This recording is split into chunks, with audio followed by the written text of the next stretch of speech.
Bricata will demonstrate an alert investigation workflow using our user interface. It is one of many possible examples, as this is based on a malware conviction alert. The slide outlines a few features that will be discussed. In this demonstration, we will step through a workflow on the Bricata solution where visibility provides a deeper insight into your network, linking this context directly to a threat. Using our dashboard, we see there are a number of malicious files convicted. Clicking on the donut graph allows us to pivot to a filtered list of alerts for the period of time as seen in the date time at the top of the window.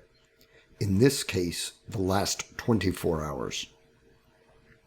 With a quick glance at the list of alerts, we can drill into the alert details with a simple click.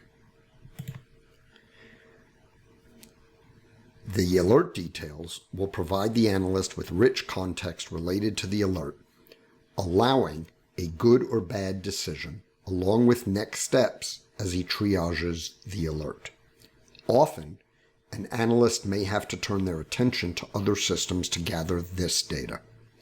In this example, we will see Layer 2, Layer 3, and application level details. We also see the information has been enriched with GeoIP data. Immediately, the analyst will see that the convicted file was retrieved by the host via HTTP GET. We know the host, URI, and we have the MD5 and SHA-1 hash generated for this file. The hash can be used to further investigate the file's reputation using other research tools such as VirusTotal. Additional information is provided when you click the Malware tab. In this case, we are seeing details related to the static analysis that was performed on the file. We also get further details. This file was a PE type and the score assigned by the static analysis engine. The Metadata tab, we see Layer 2 detail in the MAC address. Also, the number of bytes and packets in each direction for this flow. The PCR score will reflect the balance of data sent between the hosts. Values that deviate greatly from 0 in either direction indicate excessive data flow. This can be an indicator used to detect data exfiltration if unexpected from a host. Lastly, within the metadata, in this case a file conviction, we are able to see indicator information that was matched. The intelligence was created previously by the sensor and added to the indicators in order to recognize this file as malicious in the future. As an analyst, I may want to review and analyze the golden PCAP data related to this file acquisition. We are able to use the Bricata Smart PCAP option to retrieve the targeted PCAP that was automatically created and stored at the time of the alert.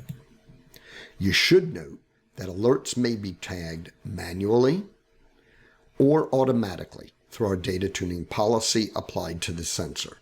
In this case, the tag was automatically applied and highlights that this was suspected malware. The tags may be used to filter alerts within the UI. Additionally, clicking tag will allow us to apply additional tags manually to this alert. Examples may include a case ID or an analyst's name for filtering when working in the alert view. Clicking the Hunt button and selecting By IP Pair will allow us to pivot directly into the metadata view with a filter created by our action. This view allows us to see that there were actually two communications between our local host and the far-end host where this malware was retrieved from. If we click the earlier metadata record, we see the initial connection attempt errored. Specifically, the HTTP transaction concluded with the user receiving a 301 status code that the URL moved permanently. This leads us to the most recent metadata record, and in this case we see detailed context related to the conversation. Valuable information including connection, HTTP transaction, file, intelligence matches, and PE analysis performed as the data traversed the wire. All of this data is available immediately, reducing the time to respond and the laborious task of gathering data for the investigation. Through several clicks within the user interface, we were able to follow conversations between the local and foreign hosts. We were able to get extensive details around the alert itself. This information will allow the analyst to investigate the alert rapidly without the necessity of looking at other tools. Returning to the metadata filter that was created when we pivoted from the alert to the metadata view, we see the filter included bidirectional entries for both hosts in the filter. At this point, we want to identify if any other local hosts in our network have communicated with the foreign host, lateral movement.